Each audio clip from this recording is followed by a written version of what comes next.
Good afternoon, everyone. Good to be with you today. I am so chuffed that the sun is shining. So I do hope that at some point you guys can make it out. But thank you for being here at this lunchtime and not being out in it just yet. A little bit about myself before I dive in. My name is Damilola, as has been said, but give you a bit more information. I'm brown because I'm Nigerian. I was born in London. I was raised in Ireland. I've lived both north and south of Ireland. My background is law, so that's what I studied at uni, and then I studied it again for my master's, and then I part qualified as a barrister, and was called to the bar 2 years ago. So law is kind of my thing. Human rights law in particular is my particular area of interest. At the moment, I work for the Lawyers Christian Fellowship part-time, and I also work part-time for my church in King's Cross in central London, and there I basically get paid to tell people about Jesus for a living. So I'm pretty chuffed with my current working situation. Another wee facet about me is that I'm constantly snacking. So that's me. We're looking at justice today, and we're going to go on a bit of an adventure. And as Caleb said, yes, I've got some questions at the different sections of my talk that I'd love you to consider. And so breakout rooms will be opened for you to consider those in smaller groups. And again, there's no compulsion to do that, but I just think it would be helpful beyond you just having to listen to me to get to trade and share insights with each other and perhaps go a bit deeper with the questions. So that's why that facility is there. And so in a moment, I'm going to leave you with the first question to consider, but going to frame it a little bit with this illustration that I heard the other day. And when I say illustration, that probably demeans it somewhat, because I think it is a true story. So we at the Lawyers Christian Fellowship, we hosted an event on Tuesday with the title, Does Forgiveness Deny Justice? Interesting, does forgiveness deny justice? I wonder what you think of that. And one of the speakers, who is Rwandan, shared this story from the Rwandan Genocide. So I'd love you to consider, as you're listening to it, what does justice look like in this story? And that's what I'm going to invite you to consider in breakout rooms in a moment. So in the Rwandan genocide happened between May and July of 1994, and that was when the Hutu majority descended on the Tutsis in Rwanda and began killing them. And one Hutu family sheltered some Tutsis and kept them with them. So there were about 5 in that family, and they stayed with this other family of a different tribal heritage to protect them from what was happening around them. But that was, of course, quite a tricky thing to do, and people were being killed, not just for being for being Tutsi, but also for sheltering Tutsis or giving them any sort of refuge from what was happening around them. And so as time went on, it was harder and harder to conceal that this family was staying with this Hutu family, and those around them were getting suspicious whether or not they're hosting the Tutsis there themselves. And so the Tutsi family began wondering, oh my goodness, like, we're fully at the mercy of this family. If they give us up, if they give us away, what's going to happen to us? And also the family was wondering, like, we're taking quite a risk keeping these people here. What might happen to us if we keep them here? So that the tension was mounting somewhat. And then one of the children of the Tutsi family decided it was too much of a risk, and he was going to try and make a break for it before the Hutu family gave them away. So one evening, this young boy, he heads out and he can't be found anymore. Then later on, the father of the household of the Hutu family, again, this is the host family, he's on his way back home, and then he sees the boy at a checkpoint being held up by the militia, and he's like, oh my goodness, what's happened? How did they get him? Anyway, the militia spot this as their moment of triumph, and they say to the man, well, this is your chance to prove that you've not been hosting this family. You've said all along you've not hosted them, and so you must now kill this boy if you were telling the truth all along. And so, caught as he was between a rock and a hard place, this man killed the young boy. and had to go back to his home that evening and report what he'd done, and describe to the family what had happened. And of course, it's harrowing. So they all gathered together, and yeah, they wept. But yeah, the family understood that he was in a really tight position and had shown them such kindness. And so they, they came to a place of peace about it. Anyway, a few years on, there were gacaca courts, which were the truth and reconciliation courts that were set up after the genocide. And this matter ended up coming before the court. And so the man who did kill the boy had to explain what happened, and yeah, the family explained that yes, like they'd forgiven him and whatnot, and they were in a good place relationally, but he was given a jail term in view of the fact that he had taken a life, and then he served his time. Where is justice in this story? What comes to mind as you consider all the different things that are going on there? What would you say justice is? So that's our first wee question. I'm going to leave us about 3 to 5 minutes to go off in little groups and consider that for a moment, and then we'll reconvene here shortly. Fantastic. Good to see you all again. I had wondered, when you all went to breakout rooms, it nearly seemed as though everyone was leaving the call. So I wondered like if I'd said something really terribly wrong, but it's great to see you all back again. Hopefully you found that helpful, interesting to stretch that question out a bit. And I wonder if, as you pondered what justice looked like in that story, you came upon a point where you wondered, what about a definition? Because it's hard to consider what justice should look like without a definition. We kind of need to get some clarity around what justice is before we know how to pursue it in a particular situation, naturally. But one of the things I want to put on our radar is that today, when it comes to discussing justice, we don't all just have one unified understanding of what justice looks like. We're dealing with many, many disparate conceptions of justice, and sometimes these things can clash. So clarifying what we mean when we're talking about justice is of the first importance. Now, yes, I am a Christian. Welcome again to a Christian Union event.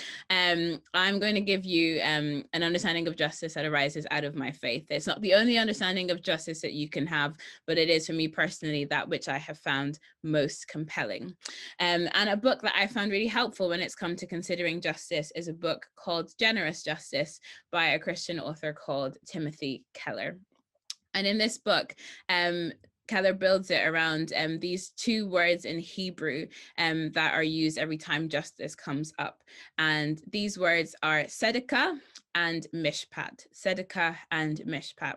Now, tzedakah, when it arises, it refers to a life of right relationships. So justice as primarily relational.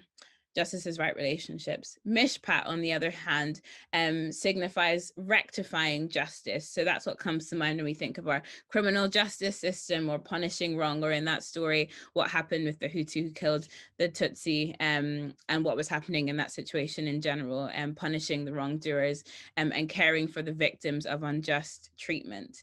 And the point here is that tzedakah, right relationships, are the aim, but sometimes we recognize that in this world as we currently experience it, we don't live in a utopia of right relationships. Things go wrong, people do bad things against each other, systems do bad things against people, and so we need to also have a system of rectifying justice. But the point of rectifying justice is to serve relational justice, and is to enable people to live in right relationship with each other. And some of Keller's big point with that book is to suggest, and he's writing in particular to Christians, so I would recommend it for a non-Christian to understand a bit more of what a Christian's framework and understanding is around justice. But Keller's big idea in this book is to let Christians know that a righteous life that results out of a relationship with God is profoundly social, that there is no way of avoiding care for other people and how you get on with other people when it comes to being in a right relationship with God. It's not just about turning up to church on Sunday, or doing nice things for the poor, or getting a little tick box of all the things you've done right. It's our love for God is expressed in our love for people. And that brings us to a key commandment of Jesus. When Jesus is asked to summarize the whole point of the 613 commands that Jewish people were given in the laws laws in the Bible. Jesus says the whole point of all of these laws, and again, we understand laws as going towards justice. Jesus says the point of all of these laws is this, and for you to love the Lord your God with all your heart, soul, mind, and strength, with every fiber of your being. And the second point that flows from the first point is to love your neighbor. And by neighbor, it doesn't just mean the person in the flat beside you, but actually all of those who are around you, everyone who's within your vicinity, who you're in a position to help and who needs help, and love them as you love your very self. So again, that law is pointing to right relationship with God, and then right relationship with other people flowing from that. And hopefully you can see here that love and forgiveness are tied up in this understanding with justice. Now, of course, they are distinct things and we can have different definitions around them. But in a Christian understanding of justice, justice flows out of the very being of who God is, out of his very nature, but also does love and also does forgiveness. And so every time these things arise, they are unified in their expression because they flow from the same place. And now that's not how every system understands justice. But in a Christian conception, a Christian understanding of justice, it's deeply relational. It comprises love and forgiveness. These things might be distinct, but they cannot be unduly separated for too long because they just rebound together. They belong together. And I wonder how that sits with you when you come to consider the word justice. How soon do you think of the word love following on from it? I know certainly in the many cases that I've had to read to get through my degrees, that love wasn't a key point in many of them at all. And yet in a Christian understanding, justice is primarily relational and love is a key part of that. So yeah, let that question linger. And also, if you do have any questions, please do be feeding them into Slido as the talk is going on. But yes, how does this idea of love and justice being inextricable, how does that sit in with what you currently consider about justice? Right. Moving on, I think it's time for us to dive into a little bit more Bible. So I'm going to share a little bit from a story that Jesus shares called a parable in the book of Matthew in the New Testament. And this is basically a book written by a man called Matthew, who was one of Jesus's disciples. And it's an eyewitness account of things that Jesus did in his life and ministry. And this is Matthew writing this stuff down so that many, many years later, kind of like what's happening right now, those who follow Jesus or those who don't yet follow him but are seeking to understand him, so that they might come to understand a bit more of who he was and what he was about. So Jesus shares this story in the book of Matthew. Listen to this.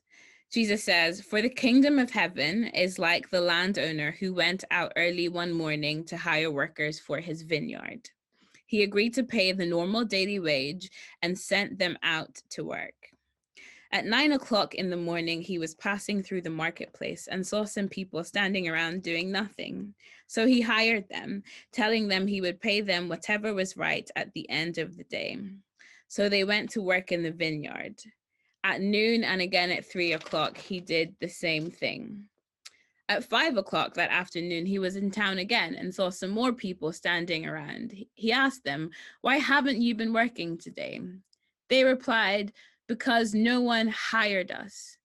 The landowner told them, 'Then go out and join the others in my vineyard.' That evening, he told the foreman to call the workers in and pay them, beginning with the last worker first. When those hired at 5 o'clock were paid, each received a full day's wage. When those hired first came to get their pay, they assumed they would receive more. But they too were paid a day's wage. When they received their pay, they protested to the owner. 'Those people worked only 1 hour, and yet you've paid them just as much as you paid us, who worked all day in the scorching heat.' You can feel their rage coming off of the page. And now I'm going to stop the story there. There are a few more verses to go in this story. But here's another moment for us to go into breakout rooms. And again, the question remains the same. It's a slightly different story, but the question is the same. What does justice look like in this story? Again, there's a recap. There's someone who owns a vineyard. He's seeking to get people to work in his vineyard. The way things would have worked back then is that the young men or the breadwinners of the family would have assembled in the morning to make themselves available to anyone who had any sort of work for them. Whatever they get in that day is what they're going to use to feed their families. So the stakes are high on getting work for the day and getting out to work. And each of the different employers will come out in the morning, take whatever number of workers they need, and then leave the rest to fend for themselves. And maybe somebody else will come out and offer work. But we see this owner, he goes out again and again and again and again and again. But then he ends up paying them all the same thing. And some of them are seem justifiably outraged. So again, for another like 3 or so minutes, we'll pop into breakout rooms and consider that question. What is justice? What's going on here? And then we'll meet back here for the rest of the story. Great. I think that's us all back here. Yeah, again, would have been great to hear a bit of what some of your answers might have been, but in view of our time, I will plow on. Anyway, here's the conclusion of the story. And yes, some of you might have been familiar with this already, but here is what the master, the owner, actually says in response to the charge of injustice that's leveled against him. He says this: "Friend, I haven't been unfair. Didn't you agree to work all day for the usual wage? Take your money and go. I wanted to pay this last worker the same as you. Is it against the law for me to do what I want with my money?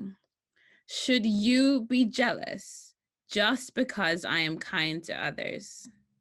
And this is Jesus concluding the story. "So those who are last now will be first then, and those who are first will be last." When he says then, he means in the kingdom of God, at the fullness of time, when the reign of God is the most clear thing of all.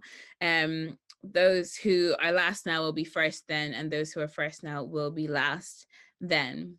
I wonder how that Jesus's reply sits with you, if that sounds like what you thought might have been said, if that still strikes you as rather unjust. I know for myself, many times I've come to this story and not quite understood it.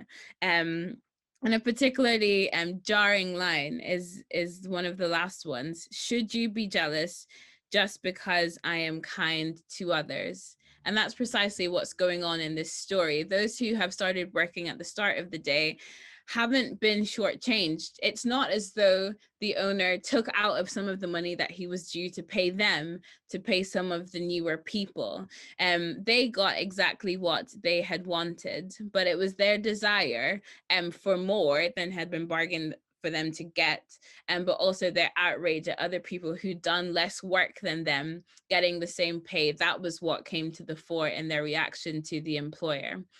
And that raises the point, it highlights the fact that sometimes those who are most seeking justice, whatever definition they put around that, they're also at the same time those who care least about right relationships. You see, those who are insisting on more pay here aren't doing it just to take care of themselves because they're getting enough to take care of themselves. And they're doing it to make a point that they earned more money than those other workers deserved. Often justice seeking and self-righteousness can go hand in hand when it comes to the human heart. And there's another story in the Bible that illustrates this, the story of the prodigal son, where one son basically asks his dad to die already so he can get his inheritance. Rather than die, the father just gives him the inheritance early. He squanders it and comes back and is given a royal reception. And his brother is like, "What is going on? I've done all this work for you for this long time, and you dare to treat my brother with such kindness." And again, it's his self-righteousness, doesn't really care about the condition of his brother, doesn't really care about mending relationships, only cares about being seen to be right and just, and not having eye for the right relationships that we talked about being central to justice, at least from a Christian understanding anymore. And that brings us to the high point of justice in the Bible, which is also a moment of deep, deep injustice, the murder of an innocent man. This takes us to the cross of Jesus Christ, which Christians will be celebrating and commemorating in a few weeks' time at Easter. And in Luke's account, so this is a doctor who was alive around the time of Jesus, and he took it upon himself to do lots of research and to compile his own gospel so people could also come to place their trust in Jesus. And in his account of Jesus being on the cross, he notes that there are two criminals, one on either side of Jesus as he's dying. And that's because unjustly Jesus is being lumped with criminals, even though he's not committed any crime. But anyway, there's two criminals on either side of Jesus. And just when it comes to justice, and one of the things that I'm passionate about and seeking to work on as a lawyer is to make sure that the processes by which people stand before courts are fair, because if the process isn't fair, then it makes sense that the outcome is also going to be unfair. And so it's really important to have a proper trial. And if anything, the trial of Jesus shows how important it is to stick to legal procedure, because when you don't, awful things can happen, like an innocent man being killed. But over and beyond what was happening in terms of the eyes of the authorities and the murder of Jesus, the justice of God was being shown in that moment. And hear this in the exchange between the two criminals beside Jesus on the cross. So Jesus is on the cross. Loads of people are like mocking him and saying, you've done all this great stuff. Why can't you save yourself? And then one of the criminals hanging beside him scoffed. So you're the Messiah, are you? Prove it by saving yourself, and us too while you're at it. But the other criminal protested, don't you fear God even when you've been sentenced to die? We deserve to die for our crimes, but this man hasn't done anything wrong. Then he said, Jesus, remember me when you come into your kingdom. And Jesus replied, I assure you, today you will be with me in paradise. Now, some of what's happening on the cross of Jesus is that Jesus is taking upon himself all of the agony and the pain and the sin and rebellion that humans have in their turning away from God and living for themselves. And Jesus is showing here rectifying justice, mishpat, like we mentioned right at the start. He's taking on the punishment that we deserve. And he is also caring for us as the victims of our own sin in that moment. That is some of the justice of God is being shown in Jesus taking the punishment from sin. But of course, not only justice is there in that moment, but also redemption. Jesus is doing this for your benefit, for my benefit, for the benefit of all those who live, and in particular for all those who will trust in him. And we see that this comes not on the basis of how great you've been. It doesn't come on the basis of you writing a stellar application to Jesus, asking him to let his justice work for you. It comes simply on recognizing who he is and trusting in him. That's all the second criminal has to do for Jesus to say, today you'll be with me in paradise. And now some people see this and they say, do you know what? This is the problem with Christianity. Christianity doesn't have any justice, because how can it be fair for someone as awful as, like, say, Hitler to claim that he follows Jesus on his deathbed and to be in eternity with God forever, like Mother Teresa? Like, they lived such different lives. It's so unfair for them to get these different the same outcome. And that kind of fits in with some of what we saw in that last parable. People are like, this is just so unfair for you to extend kindness to someone who doesn't deserve it in this way. And some of the subtext is, I totally deserve this kindness and they totally don't. But we see in the cross of Jesus, both of these men beside him are criminals. They're both undeserving. And yet, while we might not be put up for crucifixion in quite the same way, the truth the Bible speaks is that we are all deserving of punishment because we've turned away from God. And so there is a justice in that, and we're all in the same place, regardless of how good we think we are or how good our acts and deeds have been. Where we've turned away from God in rebellion, we're all on equal footing. But what stands out is not even so much the crimes that we've done against God, but his response of lavish kindness.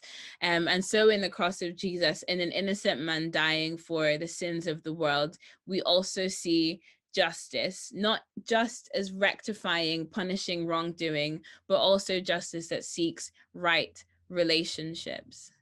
Jesus dies for the sins of the world, not just to say, okay, fine, like you're not guilty anymore, go free, but actually to say, come now and be in relationship with me, come now and live out of a center of relationship with me, and seek justice, seek right relationships all across different sectors of society, because you know who I am. And because you've experienced this right relationship with God because of what I've done for you, you can extend that to other people, and you can extend that in the life that you lead. Justice is primarily about right relationships. And we see this particularly in the person of Jesus, and seeing it and encountering it in Jesus and trusting in him on the basis of what he's done for us enables us to be those who live out lives of justice in the world. So that is some of a Christian take, Christian understanding of justice. I hope that that has fleshed that out for you a bit more. If you're anything like me, that's also probably left you with loads of questions. So do please feel free to message those in and ask them, but also like to sit with this and to consider what difference this presentation of justice makes. Perhaps the next time you hear of a story in the news where someone is being jailed for a very, very long time, what does justice look like there? What does Jesus' justice look like in that situation? And bringing it down to home, when you feel unfairly treated, when you feel stuff is gone right for others where it was better to go right for you, and what might the justice of Jesus look like? But ultimately, when it comes to right relationship with God, where do you stand? Are you seeking to be in right relationship with God because of all the lists of all the great things that you've ever done? Have you disqualified yourself from right relationship with God because you've done lots of bad things? What Jesus is seeking to speak to you on this day and every day is that if you trust in him, he himself will bring you into that place of right relationship with God. So yeah, thank you for listening, and please do send in any questions that you have. Cool. So we'll start asking questions, and I like these questions. They really um, gets really gets us think. So the first question some of us are asking is, isn't it unjust that those who don't believe in Jesus can't be saved? They have been very good people all their lives, but perhaps a Buddhist or atheist. Thanks for the question, and thank you to whoever has asked it, and also to those who've upvoted it. And yeah, I agree that that's a really good question. My sketch of an answer is, again, definitions are really, really important. So and a question that Jesus gets asked is like, what does it mean to be good? Jesus throws a question back out. So defining what goodness looks like is key here, and also what salvation looks like, and then we can come to understand what justice is. But first point, I think, to help us understand here is there's two ways that you can approach this. You can approach it and say, I've got my standard of justice, and so I'm going to hold the God of the Bible to my standard of justice and determine whether or not his actions are fair, depending on how it meets my standard of justice. Or you take the way of revelation, which is to say, my gauge of what justice is not as good as that of the God of the Bible. I'm going to accept what he says is just. And those are two things to recognize, that they're quite different, and there's a tension between them. And so it's worth considering where you sit in terms of those two things. But also God's given us minds, and so we're free to seek to understand these things. But the first place to understand anything that God does is, again, not just as an intellectual exercise, but from relationship with him. which then leads to what it looks like for someone to be saved. So in a biblical understanding, salvation, being saved, is, yes, knowing Jesus taking the penalty of your sin away from you, so you don't need to face judgment before God, because Jesus has already done that on your behalf. You can just know a right relationship with God, which I see, yeah, we need to expand on that a bit more in a moment. But yeah, salvation is right relationship with God. So if you want a right relationship with God, then you can come to Jesus and freely receive that offer that's been extended to you. And if you don't want a right relationship with God, then that's precisely what you'll get. You'll get not a right relationship with God. Now, I'm aware that there's lots of questions here around, well, some people might not get to hear about Jesus, and so that means that they're not getting a chance to be saved. And I think those are genuine questions, and there are limited answers that we can offer to those things, save to trust that God is just, and we might not know fully what justice will look like in that situation, but to trust that he'll do what is just and right.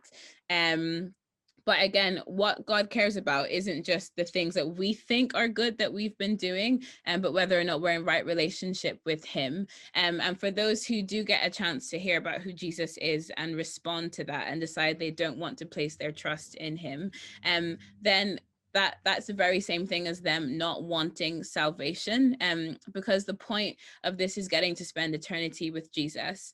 And for those who reject Jesus, that's precisely what they don't want.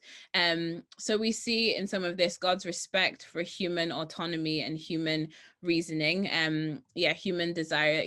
We are free to choose God, but we're also free to turn away from him. And so for those who don't choose God, an eternity with Jesus isn't what they want. And God is in part respecting that desire. Oh, thank you. And the next question is very closely related to the first one, as you've talked about trusting that God is just.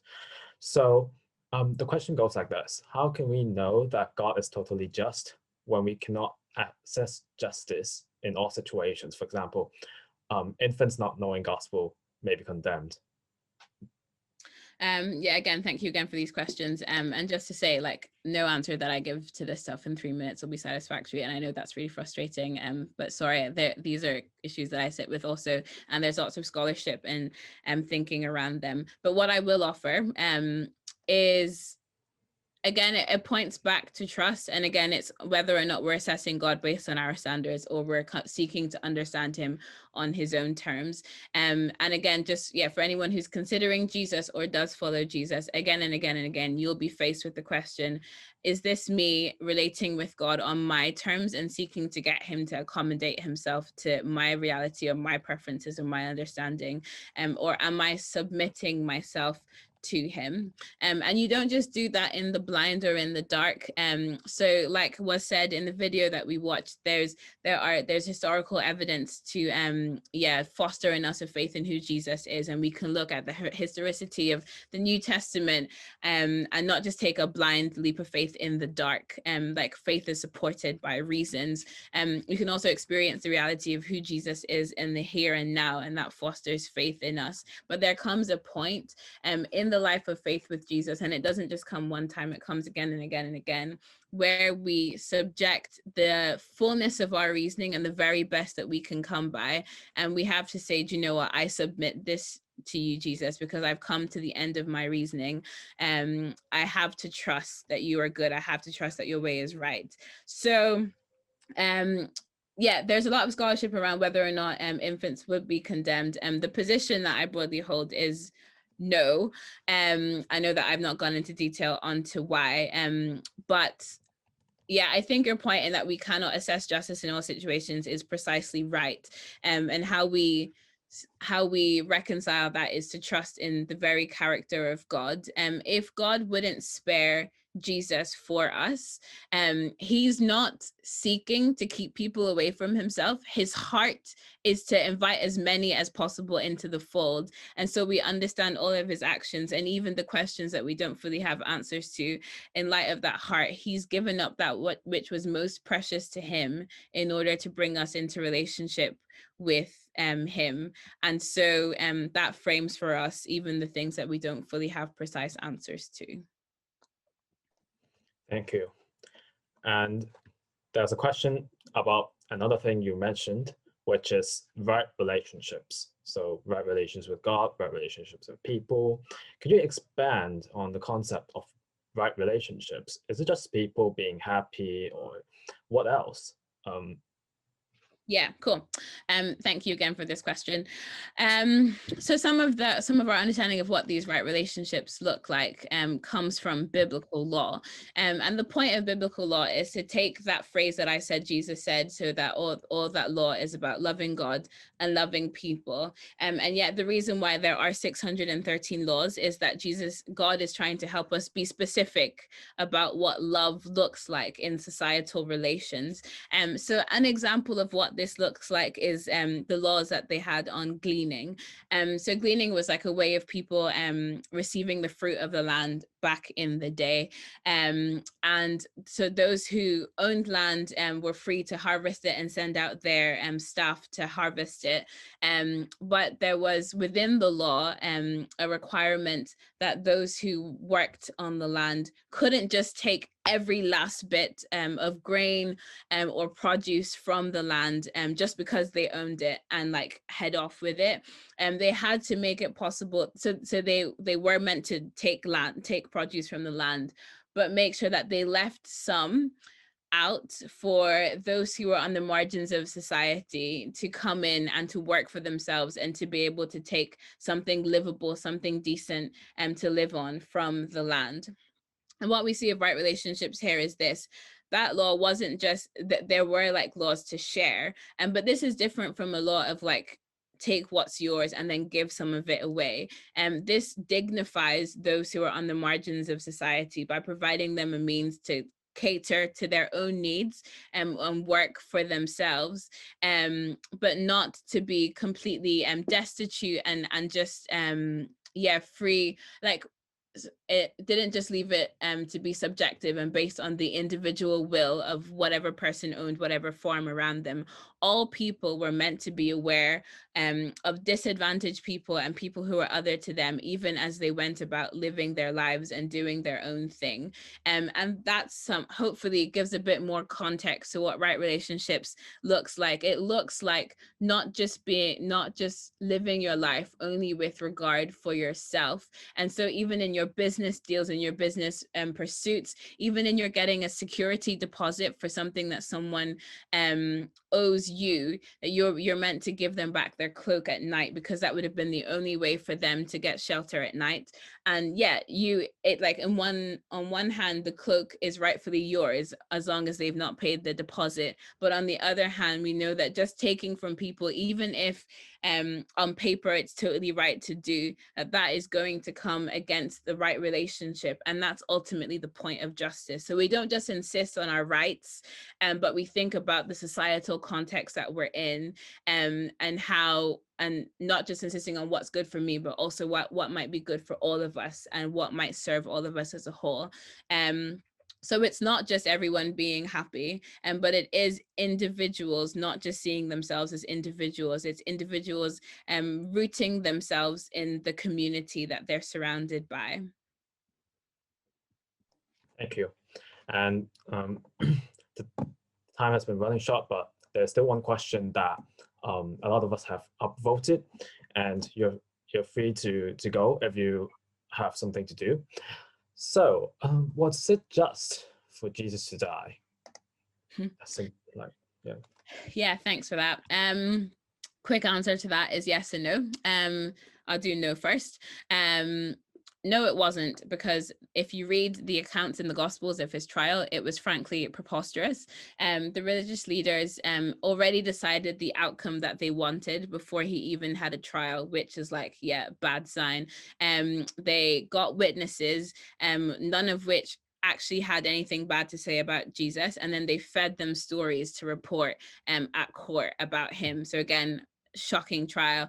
Pilate, who was the governor who presided over the trial, who was the judge that they took him to, he decided that Jesus shouldn't die, and then he caved because there were mobs shouting at him and he didn't want to fall out with the religious leaders. And so even though he publicly stated that this man had done nothing worth dying from, he still let them take Jesus to die. Again, sham trial, completely unjust, not just for an innocent man, but a completely spotless, pure man, God actually, to be put to death by humans. The understanding is that God is the creator of the world, he is, as creator, also judge of the world. He's got the best insight on what good and right is, and yet we've got sinful humans who've turned away from God and who have made a habit of living life turned away from God, putting God on trial and putting him ultimately to death. So